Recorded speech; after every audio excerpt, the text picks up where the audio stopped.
ব্যবসা করতে গেলে আমাদের প্রথম বাধা হয়ে দাঁড়ায় পুঁজি। মাত্র 8 থেকে 10,000 টাকা পুঁজি নিয়ে এই ব্যবসাটি শুরু করতে পারবে। তাহলে ব্যবসাটি কি? আশা করি অনেকে বুঝতে পেরেছেন। শুকনো মরিচের স্টক ব্যবসা নিয়ে আজকে আপনাদের সাথে আলোচনা করব। প্রতিটি বাঙালির ঘরে ঘরে শুকনো মরিচ খুবই গুরুত্বপূর্ণ। শুকনো মরিচের স্টক ব্যবসা কেন করবেন? এই ব্যবসাটি কিয়ামত পর্যন্ত চলবে। লস হওয়ার সম্ভাবনা একেবারে নেই বললেই চলে। তাছাড়া এই ব্যবসাটিতে প্রফিট মার্জিন অনেক ভালো। কোথায় করবেন? সারা দেশে যে কোনো জায়গায় বসে আপনি এই মরিচের স্টক ব্যবসা শুরু করতে পারবেন। তবে মোকামের কাছাকাছি করলে পরিবহন খরচ অনেক কম হয় বলে আপনার প্রফিট মার্জিন অনেক ভালো থাকবে। তবে সবচাইতে বেশি ভালো হয় যে এলাকায় মরিচের চাষ সবচাইতে বেশি ভালো, ওইখান থেকে যদি আপনি মরিচটা ক্রয় করতে পারেন তাহলে আপনার জন্য সবচাইতে বেশি ভালো হবে। প্রাইমারি পর্যায়ে আপনার আশেপাশে যে কোনো আড়ত থেকে আপনি ব্যবসাটা শুরু করেন। যখন দেখলেন যে আপনি ব্যবসাটা বুঝে গেলেন তখন আপনি পুঁজিও বেশি ইনভেস্ট করবেন আর মূল মোকাম থেকে মরিচ কেনার চেষ্টা করবেন। তাহলে প্রফিট মার্জিন আপনার অনেক বেশি ভালো থাকবে। মাল কোথায় পাবেন? সারা বাংলাদেশেই শুকনা মরিচের কোনো না কোনো আড়ত রয়েছে। যেমন চট্টগ্রামের খাতুনগঞ্জ, ঢাকার কারণ বাজার, ঢাকার শ্যামবাজার, ঢাকার মিরপুরে শাহালি মাজারের কাঁচা বাজারে শুকনা মরিচের আড়ত রয়েছে। তাছাড়াও পঞ্চগড় এবং ঠাকুরগাঁয়ে দেশের সবচাইতে বড় বড় মরিচের আড়তগুলো রয়েছে। সেখান থেকেও আপনি মরিচ ক্রয় করে ব্যবসা শুরু করে দিতে পারেন। মরিচ শুকানোর সবচাইতে বড় মাঠ পঞ্চগড়ে আটোয়ারী উপজেলার মির্জাপুরে অবস্থিত।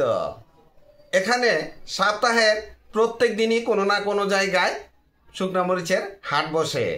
ফুটকিবাড়ি হাট হচ্ছে এই জেলার সবচাইতে বড় শুকনা মরিচের হাট।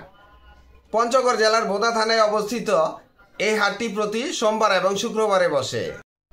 প্রতি রবি ও বৃহস্পতিবার বসে কালিয়াগঞ্জ শুকনা মরিচের হাট। প্রতি শনিবার এবং বুধবারে বসে বোদা শুকনা মরিচের হাট। জগদল মরিচের হাট বসে শনি ও বুধবার। ঝলই শুকনা মরিচের হাট বসে শনিবার ও মঙ্গলবার।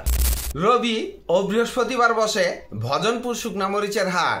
অন্যান্য হাটের তুলনায় এই হাটে অনেক কম দামে শুকনা মরিচ পাওয়া যায়। এই হাটে প্রান্তিক চাষিরা বেশিরভাগ মরিচ বিক্রি করে থাকে। তাই এই হাটে অন্যান্য হাটের চেয়ে কম দামে মরিচ পেয়ে যাবেন। কি কি মরিচ নিয়ে শুকনা মরিচের ব্যবসা করবেন? মল্লিকা, বিন্দু, জিরা, কারেন্ট এবং হাইব্রিড জাতের অনেক মরিচ আছে যেগুলো নিয়ে আপনি ব্যবসা করে লাভবান হতে পারবেন। আর সবচাইতে বড় কথা, মরিচ কেনার সময় আপনি মালটা দেখে ক্রয় করবেন যেন এটা আপনি 2-3 মাস সংরক্ষণ করে রাখতে পারেন।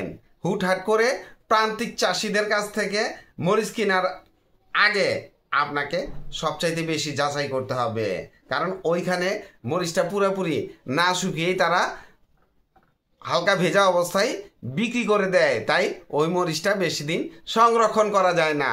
ভালো করে যাচাই বাছাই করে দেখবেন।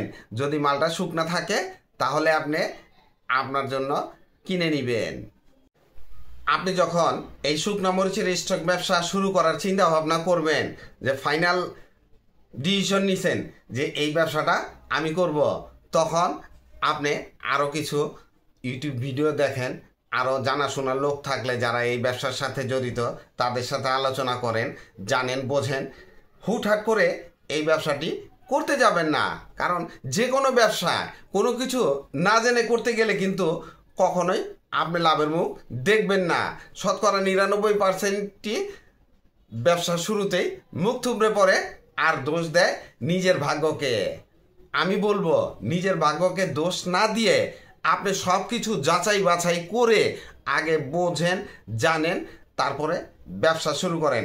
এবং আমি সবসময় একটা কথা বলি যে আপনার পুঁজি অঢেল আছে, আপনি শুরুটা শুরু থেকে করবেন, একদম জিরো থেকে করার চেষ্টা করবেন। অল্প কিছু পুঁজি দিয়ে যদি ব্যবসাটা আপনি শুরু করে দেন, দেখবেন যে ব্যবসাটা যখন বুঝতে পারবেন তখন আর আপনাকে চিন্তা করতে হবে না পুঁজি ইনভেস্ট করার কথা।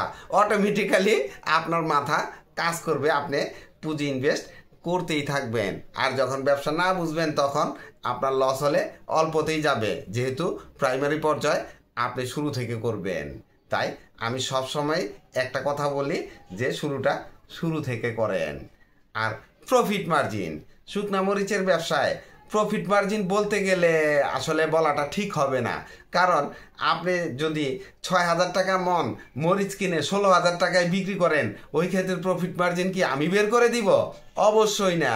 আপনি 6,000 টাকা মরিচ কিনে 7,000 টাকায় বিক্রি করতে পারেন, 8,000 টাকায় বিক্রি করতে পারেন। আসলে স্টক ব্যবসায় প্রফিট মার্জিনের ধারণা যে দেয় সে বোকামি করে, সে ভুল ধারণা দেয়। কারণ আমি কিন্তু আপনাকে বাঁধতে পারবো, আপনার মনটা বাঁধতে পারবো না। আমি আপনার যতই বুঝাই, আপনি বুঝলেও আপনি আপনার ইচ্ছা মতোই কাজটা করবেন, আপনি আমার বুঝ মতো কাজটা করবেন না। তাই প্রফিট মার্জিনটা আপনার ইচ্ছা মতোই করবেন, আমার ইচ্ছা মতো করবেন না। আর সবচাইতে বড় কথা, বাজার মনিটরিংয়ের উপরে রাখলে বাজারে কত দাম আছে সেটা তো আর আমি পরে দেখি নাই, বা আমি গিয়ে দিয়ে আসবো না যে বাজারে এই রেট আছে আপনি বিক্রি করেন, বা আগামী বছর আপনার এই রেট থাকবে আপনি বিক্রি করতে পারবেন। এগুলা মিথ্যা কথা, ভুয়া কথা, এগুলা কখনো বিশ্বাস করবেন না। তাই প্রফিট মার্জিনটা যখন আপনি ব্যবসা শুরু করবেন তখন আপনি যাচাই বাছাই করে নেবেন যে প্রফিট মার্জিন কত আছে। আমার এই ভিডিওটি যদি ভালো লাগে তাহলে একটা লাইক দিবেন, কমেন্টস করে জানাবেন, চ্যানেলটি সাবস্ক্রাইব করবেন এবং পাশে থাকা বেল আইকনটি প্রেস করে দিয়েন, যেন পরবর্তীতে নতুন কোনো বিজনেস আইডিয়া আপলোড দেওয়ার সাথে সাথে আপনার মোবাইলে সর্বপ্রথম নোটিফিকেশন চলে যায়। আজকে এই পর্যন্তই। আসসালামু আলাইকুম।